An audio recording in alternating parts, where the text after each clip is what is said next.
But then again, you've got divorce rates that doubled in some areas. No-fault divorce had become law. Opponents that argued it weakens the social contract of marriage.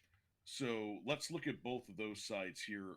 So this is Footless Joe from YouTube, and let's see what she has to say about it.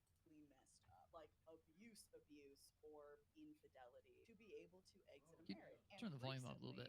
There has been a growing super conversation for bringing this There you go. back. Hi, it's Joan, a different sweater. I'll be popping up to add in details I forgot to mention because I was kind of nervous when I filmed this video. Republicans in particular across the country are reconsidering no-fault divorce. For instance, last year the Republican Party of Texas added language to its platform calling for an end to no-fault divorce, saying we urge the legislature to rescind unilateral no-fault divorce laws to support covenant marriage. It's not just Texas, there's discussion of this in Louisiana and Nebraska. This was also discussed in 2016 at the National Republican Convention. Like this is an actual thing that is occurring in our country. This is a movement that is being made, and it is deeply concerning to me for a lot of reasons. There's this one quote from a Rolling Stone article I'd like to read to you. Despite its embarrassing premise, the only way to retain a partner is to literally trap them in the relationship, but the sentence continues on from then. But that's literally it. You want to cage people up, figuratively speaking, so they can't leave you. There's therapy for that, my friend. Before we continue with this topic, I would like to take a... All right, so wow, that was a take. Yeah, right.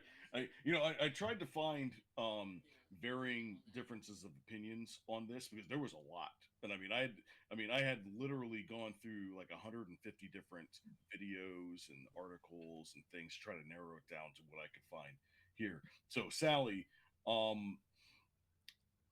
so with that aspect, would you seem to be a little bit more off put about no fault divorce, and what do you think about what she had to say about this? I mean, she's saying that in Texas that they're wanting to do away with it. It's no fault divorce. I'm trying to put this into words. In my head, it's because I really think it needs to be done away with. It's so easy. 6 months, you're divorced. You're done. You sign the papers. So in that 6-month amount of time, or in some amount of time, could they go to counseling?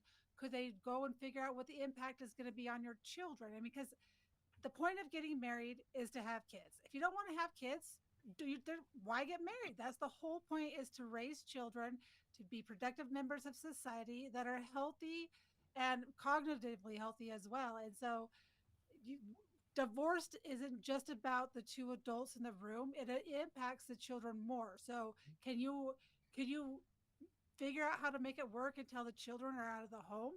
That would be ideal. I mean, yeah, but what about that what about that straw man argument she poses about saying, oh, you just want to lock people up in basically she alludes to Stockholm syndrome type stuff, right? How do you burn down that straw man? Stockholm syndrome? I mean, because she say like, no, you don't want to get rid of no fault divorce. Well, that now she's making this argument like people just want to trap women into this thing, or it could be men the other way. If you get into a situation with a gold digger or something, and off she goes with your hard-earned cash that you just gave her everything, regardless, she could clean the castle and then Fabio took the court with her when she left. So it's that's the whole feminist mentality, right? I mean, before, women did stay home. They cooked, they cleaned, they took care of the kids. It's boring, it's monotonous, it's hard work, right? It's much easier to be out in the workforce. So her straw man is, I'm trapped in this marriage. You sign up for it when you get married, and if you don't understand what your roles are when you get married, don't get married, because marriage is hard. Marriage is really, really hard. Yep. And it's like you said, it's if you don't understand your own roles, right? That's the part where we get into where there are obvious cases of being out of line when you're with your significant other, your wife, your spouse, your husband, right? When you're too focused on the other person, you're not focusing on yourself and making your own role actually function in whatever context this is over here. That could be horrifying. If you're not managing yourself, you're bound for disaster one way or the other. You could have a great spouse and be a terrible person to them, or the opposite way. You have a terrible spouse and be a great person to them just because it's the right thing to do, right? So, exactly.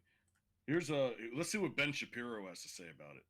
So if you're talking about what exactly shifted, no-fault divorce in the United States is essentially the thing that shifted. And with that came family breakdown, came the rise of individualistic subjective autonomy, the belief that you were to be disconnected from institutions, and that bled all the way down the chain. One of the great ironies, by the way, when it comes to the elitists is that they don't actually live like they preach. If you look at the elitists, many of them are married, many of them have kids, many of them went to college, most of them made pretty good life decisions, which is how they got to be successful. But the stuff that they preach is precisely the opposite of that. And it's ingested by pop culture and then spewed out there. And people who are sort of lower down on the economic scale, those are the people who tend to embody that. And then those are the ones who suffer.